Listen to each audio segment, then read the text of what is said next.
Hey folks, this is a 2013 Nissan Murano. For those that are coming on here to check out how to do front brakes, welcome. If you're here because I'm your second video, third, fourth, fifth, because you follow somebody else's advice, oh well, welcome to the channel anyway. Alright, what we're going to do here is front brake pads and rotors. So you can tell by the grooves in here, we're going to go for rotors all the time. These are very expensive, these are very heavy. They're roughly about $95 a piece.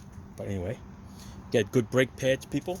What I did was I got Duralast Elite brand. Show you right here. These are the front rotors. That's the brake pads. These are the best pads that are available. They are beautiful. There you go. Throws your whole thing in there. Special coating. Check it out. Comes with hardware. Always change your hardware, people. And there should be a little lubricant pack too. See that? Use everything that's in this box. Don't go cheap. Don't buy the cheap pads because those things suck. All right, so hello geese. All right, what we got here, people, is two 14-inch bolts. Okay, loosen them up. Put them off to the side. Caliper is going to come right out. Okay, come out right with you. Hang it up somewhere. You got one of these nice little hooks. There's actually a planter, like a hanging planter hanger. But wire tie it up out of the way so you're not putting any stress on the hose. All right, come the bracket time. Okay, the brackets, these are 22 millimeters, big bolts. 22 millimeter bolts. Take two of them out. And then this bracket assembly is going to come right out. It'll come out with the brake pads too. All right, you can see actually the grooves on the pads start to show. All right, once you take that down, the rotors sometimes pop right out. If not, it's got a little rust on the side. Hit it with a hammer, either from the back or from the front. Give it a nice little whack. Brooklyn accent. And this bugger will come right out. And it's heavy. Mamma mia, it's heavy. All right, very simple. Get some brake cleaner. Clean this all up over here. So what you do is going to take these brake pads off, wire brush the whole bracket assembly, change the new clips. Okay, make sure these go in and out nice and easy. Okay, because if not, pull this out, lubricate them in there, and it should be nice and springy. This one's not springy, this one is. Okay, so I'm going to check this one out. Pull that out, clean it, lubricate it. Goes pretty good, but it's not what I want. I want that. Okay, I don't want that. All right, so I'm going to do that. Change this all up.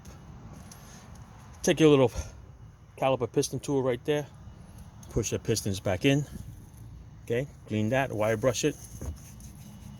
Brake cleaner. Make sure all the rubbers are nice and flush and flat. And then you got your lube that goes over here. Okay, put on these three here and on the pistons over here. And that's what we're going to do. All right, so we're going to clean up, wash up, wire brush, and everything. All right, after everything is all cleaned up, I put the new clips on there, wire brush the bracket, lube the sides of the caliper, pushed it all in. All right, these are nice, good to go. These clips, there's two of these, the ones with the wings.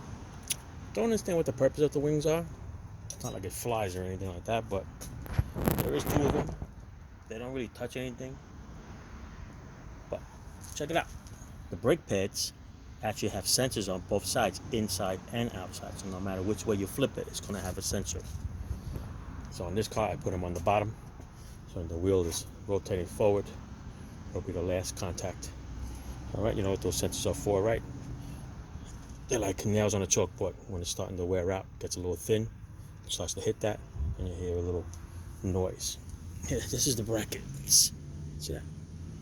Those wings, it doesn't serve a purpose. It never touched anything, never bent.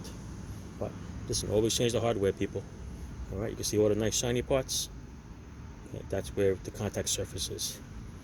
And over here, you can see kind of it's kind of grooved this way because that's where the brake pads start to wear out. They start from outside and they work their way in. All right, that's it. This thing is all pretty much back together.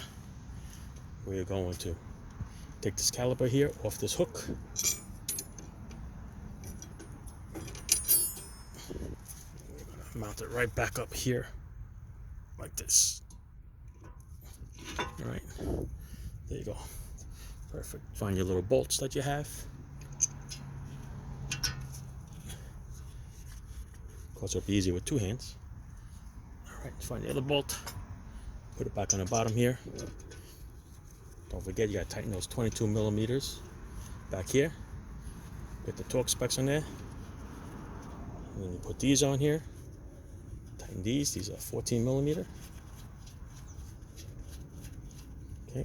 Once these are tight, it's a sliding bracket, remember? So it's going to go in and out. You go watch the little rubber booties go in and out. All right, that's the way it's designed. That's the way it's supposed to be. Tighten them up, people. Put your wheels back on, and you're done. All right. Like I said, I don't know what those little wings are there for, but if anybody knows, hey, drop a line in the comments there. It's always good to know. Somebody's got to know. All right, and I put these lug nuts on here because when the rotor was on there, it was like flopping, so I didn't want to scratch it up when I put the bracket on. So I put a couple lug nuts on there. Holds the rotor flush, so when you're playing with the brake pads and stuff, you don't scuff up your new rotor. Nothing like scuffing up a nice $95 rotor. All right, there you go, people. Finish tightening up, and you're good. Don't forget to take this little piece off.